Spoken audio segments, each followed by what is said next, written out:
Shalom wapendwa katika Kristo, na wasalimu kwa jina la Yesu Kristo aupaye uhai ulimwengu wote. Kwa majina naitwa Towashi Musa. Niko hapa kwa neema ya Bwana na kwa uwezo wa Bwana kuweza kufikisha somo hili la leo. Bwana asifiwe sana. Somo la leo nitatumia vitabu viwili vya imani.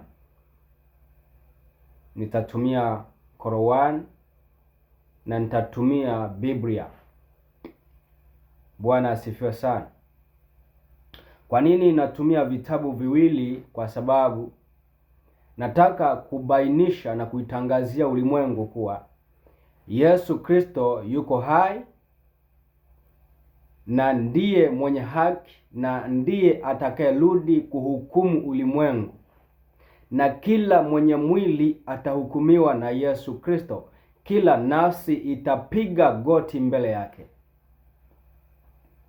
Yesu Kristo yuko hai, atarudi kuhukumu ulimwengu, na kila mwenye mwili atahukumiwa na yeye, maana ndiye mwenye haki na yeye ndiye atakayehukumu ulimwengu wote. Bwana asifiwe sana. Sasa nitaanza kwa kusoma Qur'an ili kubainisha hakuna njia nyingine ila ni Yesu Kristo peke yake, maana Yesu Kristo ndiye njia ya kweli na uzima. Hakuna mwingine aliye njia ya kweli na uzima ila ni Yesu Kristo peke yake. Bwana asifiwe sana. Kwa hiyo kama unataka kufika mbinguni, kama unataka kuwa mlisi katika ufalme wa Mungu, lazima uifate njia ya kweli ambaye ni Yesu Kristo. Pasipo yeye hakuna mwingine anayeweza kusimama badala yake. Bwana asifiwe sana. Basi nitasoma Qur'ani 4:157. Qur'ani 4:157 inasema, na kwa kusema kwao sisi tumemuua Masihi Isa mwana wa Maryam, mtume wa Mwenyezi Mungu, nao hawakumuua wala hawakumsurubu, bali walimfananisha tu, na hakika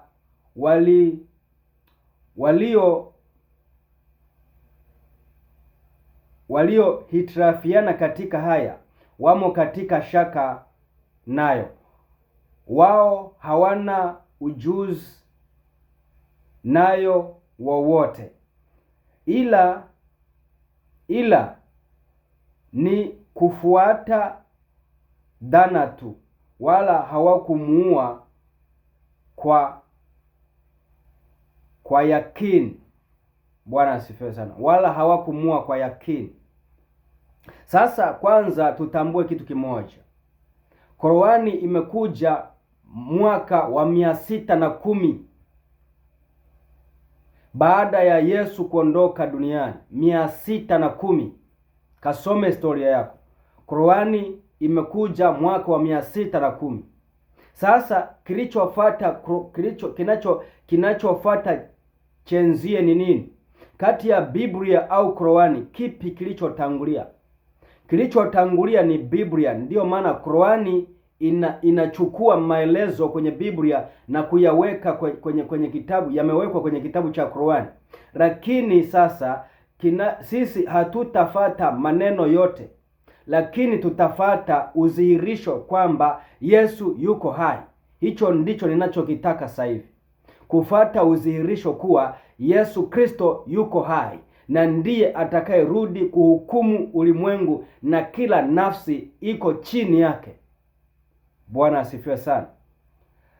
Qur'ani 4 mstari wa 158 inasema, bali Mwenyezi Mungu alimtukuza kwake, na hakika Mwenyezi Mungu ni mwema, ni mwenye nguvu, mwenye hikima, basi Mwenyezi Mungu alimtukuza kwake, kwa maana Yesu Kristo alirudi kwa Baba mbinguni. Bwana asifiwe sana. Alirudi mbinguni na yuko hai. Hii ni Qur'an inadhihirisha kuwa Yesu Kristo yu hai, yu hai, na ndiye atakayerudi kuhukumu ulimwengu. Sasa hapa nimesoma Qur'an. Ukisoma hadisi, maana Waislamu wana Qur'ani na wana hadisi. Ninasoma hadisi. Hadisi ya kwanza na ya pili, lakini zote zitakuwa zina maelezo sawa. Hadisi ya kwanza ni kutoka katika kitabu cha Sahih al-Bukhari. Sahih al-Bukhari 2222. Sahih Bukhari, Sahih al-Bukhari.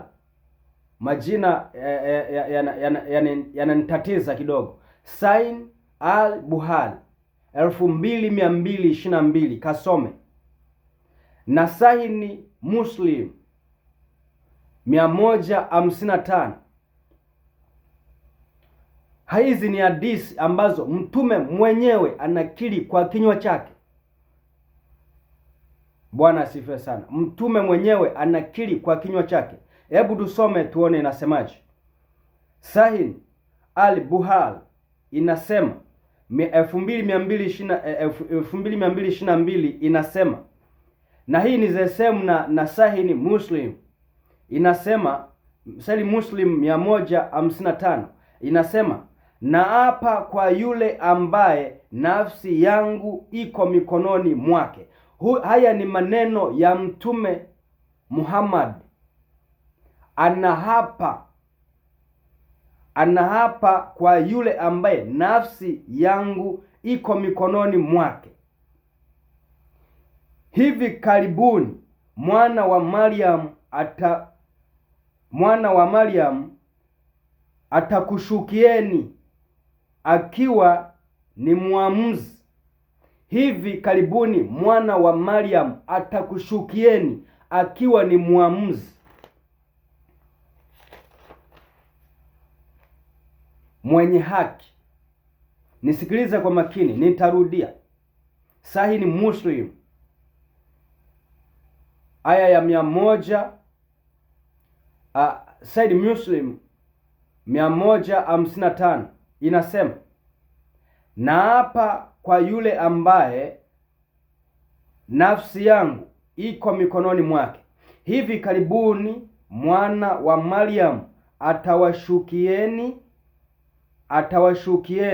akiwa ni mwamuzi mwenye haki. Sasa Muhammad anaapa kuwa nafsi yake iko mikononi mwa mwana wa Maryam ambaye ni Isa bin Maryam, ambaye ni Yesu Kristo. Nafsi zote zitahukumiwa na yeye, na yeye ndiye mwenye haki, hakuna mwingine. Ndiyo maana anasema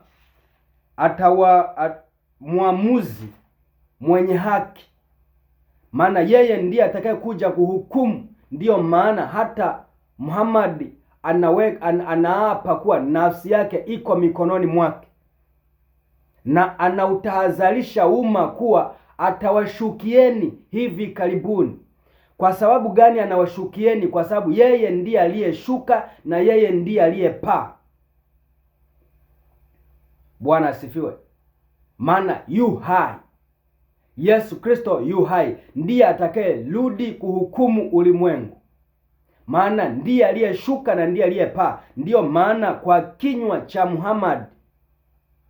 cha Mtume Muhammad anasema mwana wa Maryam atawashukieni akiwa ni mwamuzi mwenye haki. Yaani anaposhuka, anashuka yeye ndiye mwamuzi mwenye haki, na roho zote ziko mikononi mwake. Bwana asifiwe sana. Kwa hakuna njia nyingine ila ni Yesu Kristo peke yake. Kwa hiyo hakuna Muislamu, hakuna Mbuza, hakuna dini yoyote ambayo ataweza kufika mbinguni pasipo kupita kwa Yesu Kristo. Maana Yesu Kristo ndiyo njia ya kweli na uzima. Bwana asifiwe sana. Bwana asifiwe sana. Wanaosoma Qur'ani wanajua Muhammad anasema hajui aendako, lakini Yesu Kristo anasema yeye ndiye hiyo njia. Na hapa Muhammad anasema nafsi yake, anaapa kwa yule yeye ambaye nafsi yake iko mikononi mwake, ambaye ni mwana wa Maryam, ambaye atawashukieni hivi karibuni na kuamua kwa haki, maana yeye yu hai. Bwana asifiwe sana. Sasa kama Mtume Muhammad anamuita Isa bin Maryam ambaye ni Yesu Kristo kuwa ni mwenye haki. Sasa hebu tusome Biblia tuone mwenye haki ni nani. Mwenye haki ni nani? Maana nimesema njia ni Yesu Kristo. Hakuna anayeweza kufika mbinguni pasipo kupita kwa Yesu Kristo. Ukimkataa Yesu Kristo umeikataa mbingu, umekataa uzima wa milele. Bwana asifiwe sana. Ninafungua Biblia Yohana wa kwanza sura ya 33. Yohana wa kwanza 33. Yohana sura ya kwanza, kumlazi. Yohana sura ya kwanza mstari wa 33, neno la Mungu linasema. Yohana wa kwanza 33, neno la Mungu linasema, wala mimi sikumjua, lakini yeye aliyenipeleka kubatiza kwa maji, wala mimi sikumjua, lakini yeye aliyenipeleka kubatiza kwa maji, huyo aliniambia yeye ambaye atamuona Roho akishuka na kukaa juu yake, huyo ndiye abatizaye kwa Roho Mtakatifu. Bwana asifiwe sana. Hapa ni maelezo ya Yohana Mbatizaji. Anasema kwamba si yeye ambaye anastahili hiyo sifa, anastahili kuwa mwenye haki, mbali ni yeye yule aliyempeleka. Maana Yohana alikuja kusafisha njia ya Yesu Kristo. Bwana asifiwe sana. Kwa hiyo yeye alibatiza kwa maji na kwa toba, lakini yupo anayekuja kubatiza kwa Roho Mtakatifu. Ukisoma kitabu cha Waefeso sura ya 4 mstari wa 10, Waefeso sura ya 4 mstari wa 10, neno la Mungu linasema, sura ya 10 nasema, naye aliyeshuka ndiye yeye aliyepaa juu sana kupita mbingu zote, ili avijaze vitu vyote. Sasa Muhammad anasema kuwa yeye atawashukieni hivi karibuni, na maandiko anasema naye aliyeshuka ndiye aliyepaa juu sana kupita mbingu zote, ili avijaze vitu vyote.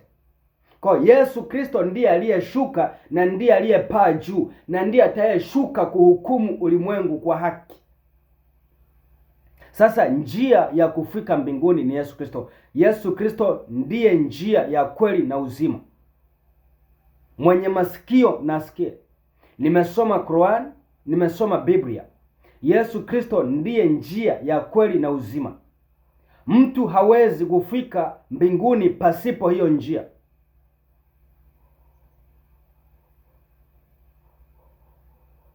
Mtu hawezi kufika mbinguni pasipo hiyo njia.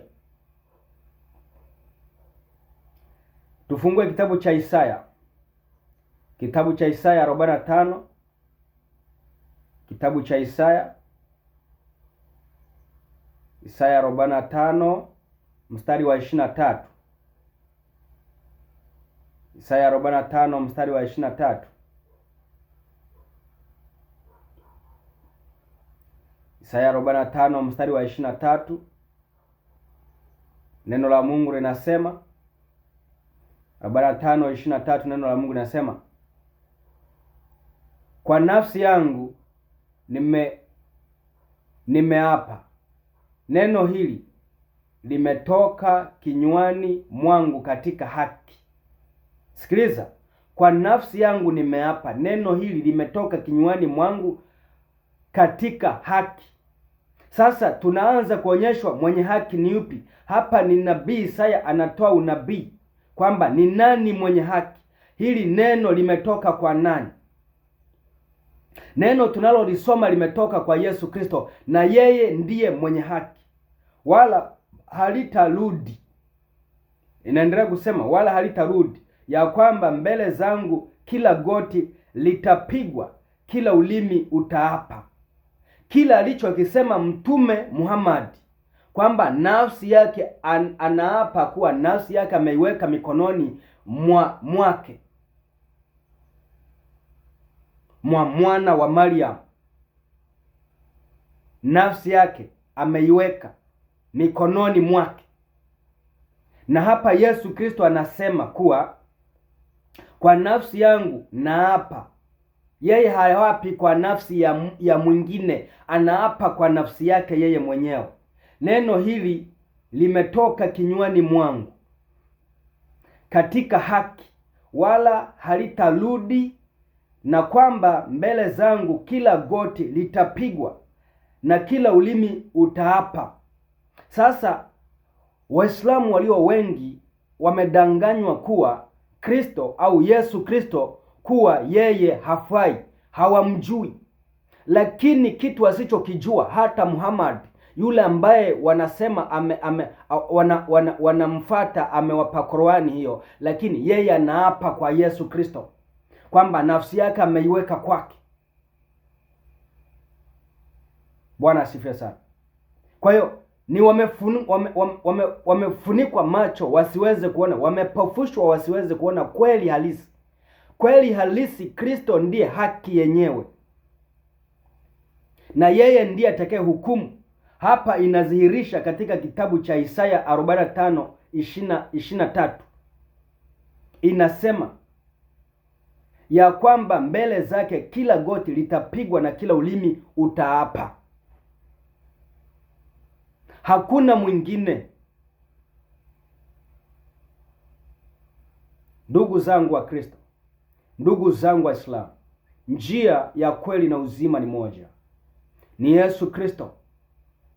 Huyo ndiye mwenye haki, huyo ndiye atakuja kuhukumu ulimwengu wote. Bwana asifiwe. Atakuja kuhukumu ulimwengu wote. Hakuna mwingine pasipo yeye, maana yeye ndiye hiyo njia, yeye ndiye hiyo haki, yeye ndiye huo uzima wa milele. Bwana asifiwe sana. Tusome kitabu cha Wafilipi, kitabu cha Wafilipi sura ya 2 mstari wa 10. Filipi sura ya 2 mstari wa 10 nasema, ila kwa jina la Yesu Kristo, ila kwa jina la Yesu Kristo kila goti lipigwe, la vitu vya mbinguni na vya duniani na vya nchi kavu na vya chini na vya nchi. Sikiliza kwa makini. Ili kwa jina la Yesu kila goti lipigwe, la vitu vya mbinguni, vya duniani na vya nchi na vya nchi na vya chini na vya nchi, na kila ulimi ukiri ya kuwa Yesu Kristo ni Bwana, kwa utukufu wa Mungu Baba.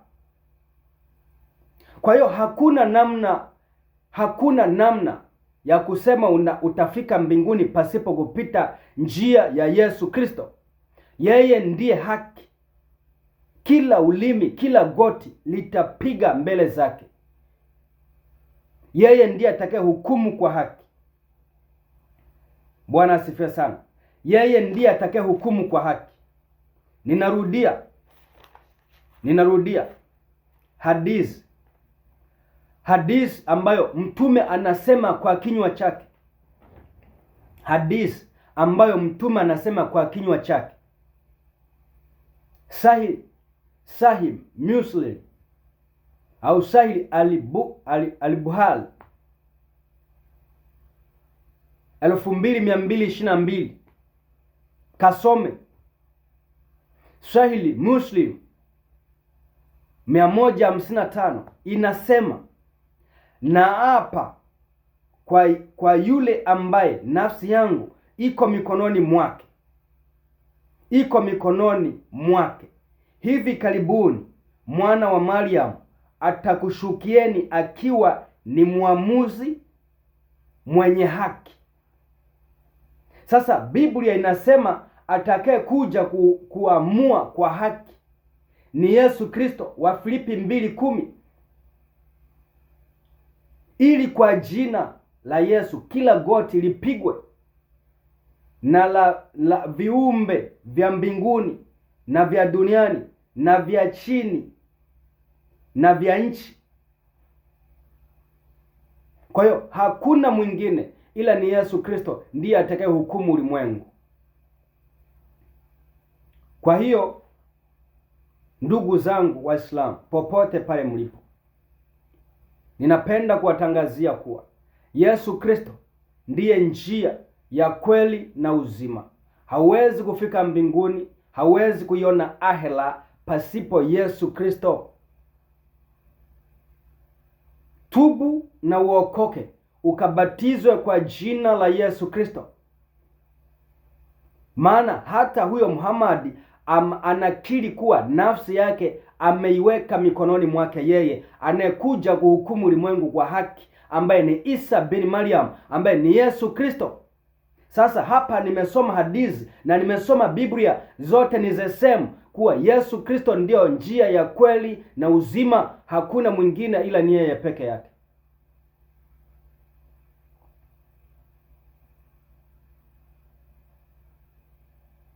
Njoni, ufalme wa Mungu unakaribia.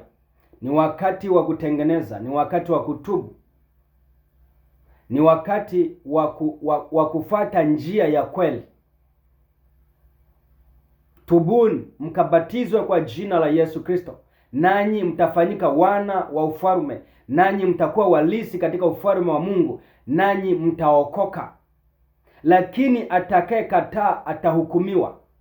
Maana anayekuja kuhukumu kwa haki ndiye utakayemkataa wewe, ambaye Mtume Muhammad anasema yeye ameiweka nafsi yake mikononi mwake.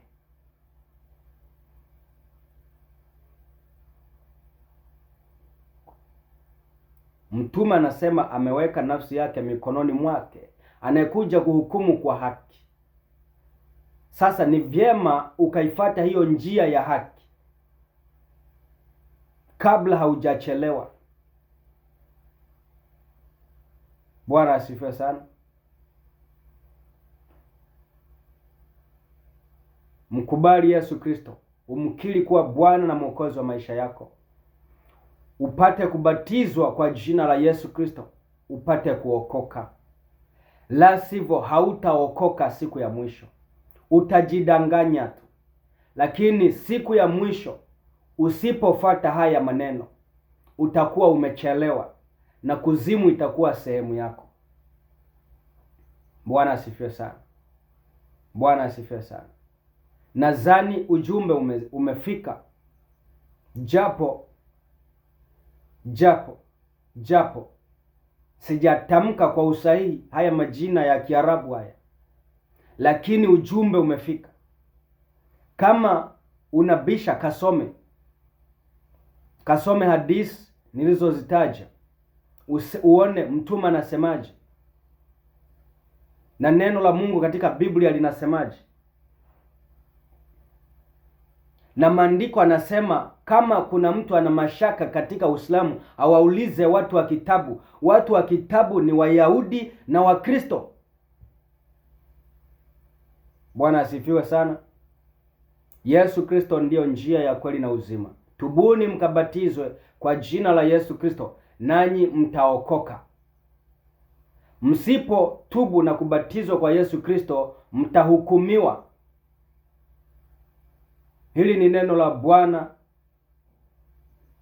na hii ndo njia ya kweli na uzima. Bwana asifiwe sana. Karibuni sana. Yesu anawapenda sana.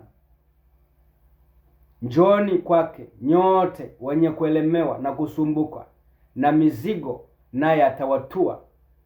Yesu Kristo akikuokoa, unakuwa huru kweli kweli.